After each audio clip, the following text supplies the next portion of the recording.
தேவி யாரு, அவ அப்பா அம்மா யாரு, அவ ஃபேமிலி பேக்ரவுண்ட் என்னன்னு ஆபீஸ்ல அர்ஜுனை போய் சர்ச் பண்ண சொன்னேன். தேவி நம்ம ஆபீஸ்ல தானே அக்கவுண்ட் செக்ஷன்ல வேலை பார்த்தா.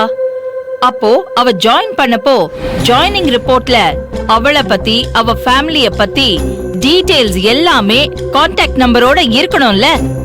ஆமா. ஆனா இல்லங்க, அவளை பத்தின ஒரு ஃபேமிலி டீடைல்ஸ் கூட இல்ல. ஹாஸ்டல் அட்ரஸும் யாரோ இன்சார்ஜோட போன் நம்பரும் தான் இருக்கு. அந்த நம்பர் கூட இப்ப வேலை செய்யல. அதாங்க தேவி மேல எனக்கு டவுட்டா இருக்கு.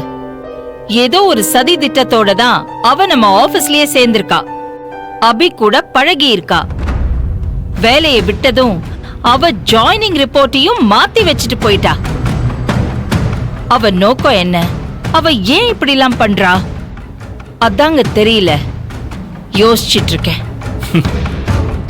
என்ன செல்வானி, தேவி ஏதோ அந்நிய நாட்டு உளவாளி தீவிரவாதிங்க மாதிரி இவ்வளவு சீரியஸா பேசிக்கிட்டு இருக்க?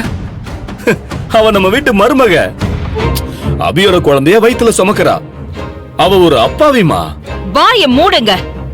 நான் இவ்ளோ சொல்றேன், உங்களுக்கு எதுவுமே தப்பா தெரியலையா? அவ நல்ல பொண்ணுமா. எனக்கு எல்லாமே சரியாதான் தெரியுது.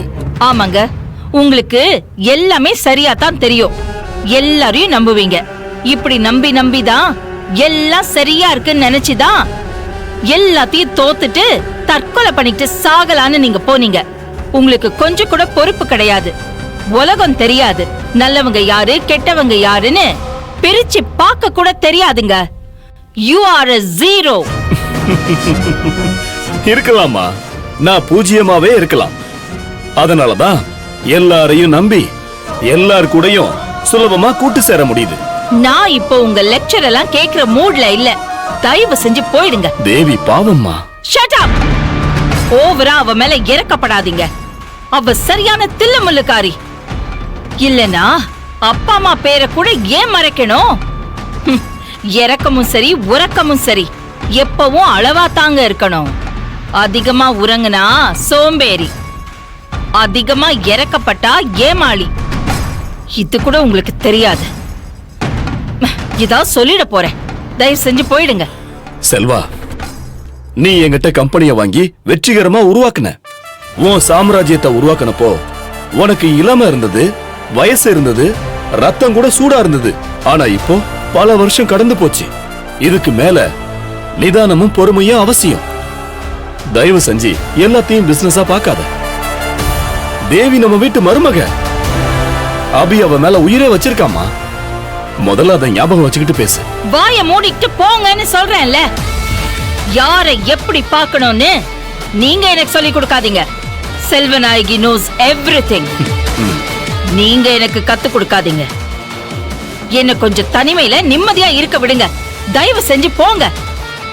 செல்வா, சொல்ல வேண்டியது என்னுடைய கடமை. நான் சொல்லிட்டேன். அதுக்கப்புறம் உன் இஷ்டம். என்னமோ பண்ணு. இவருக்கே சொந்த புத்தி கிடையாது. அட்வைஸ் பண்ண வந்துட்டாரு.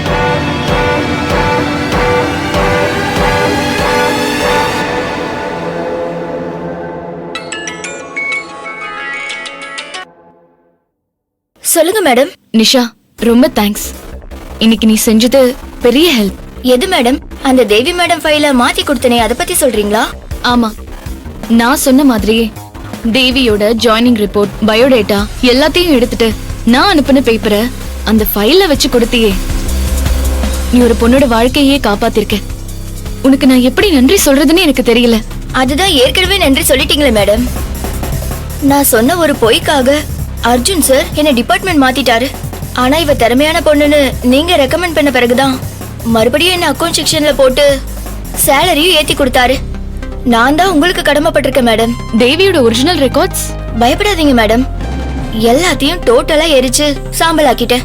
ஒரு ஆதாரமும் இல்ல. Thanks. Good night. Good night madam.